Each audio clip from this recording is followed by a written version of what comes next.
Civil rights leader Martin Luther King leads a march through the streets of Memphis in February 1968.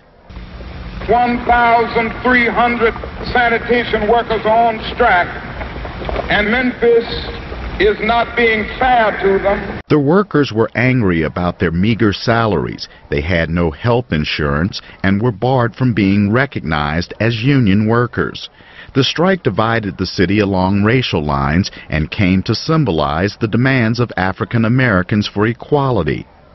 Reverend Samuel Billy Kyles had persuaded Dr. King to come to Memphis. He says the civil rights leader linked the plight of the sanitation workers to the larger cause of eliminating poverty. So he came to Memphis to help the garbage workers.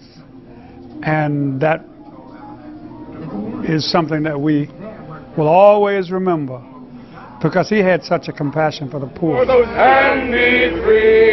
A few months before he arrived in Memphis, King and other civil rights leaders launched the Poor People's Campaign. It is my hope that power for poor people will really mean having the ability and the aggressiveness to make the power structure of this nation say yes when they may be desirous of saying no. King's Poor People's Campaign was the second phase of the civil rights movement.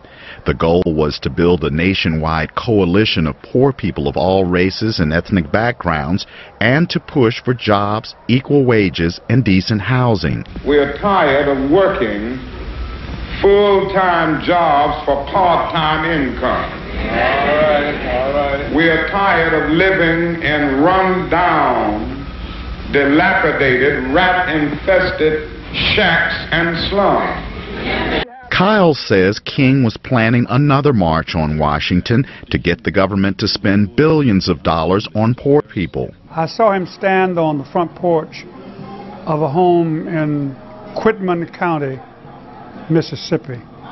And he saw little kids running around with their stomachs swollen. You would have thought you were in a third world country. And he stood there and he wept. He said, we can do better than this. Reverend Frank McCrae helped end the dispute between the city and the sanitation workers. He says if King were alive today, he would be happy that his work achieved results. Nearly 2 weeks after King's death, the city agreed to wage increases and union representation, and the Memphis sanitation workers ended their strike. I think he would be pleased. That's the reason he came, and those things were effected primarily, if not exclusively, because of his death. We're getting ready to demand jobs and income. Community leaders say King's final campaign to bring about social justice will never be forgotten. Chris Simkins, VOA News, Memphis.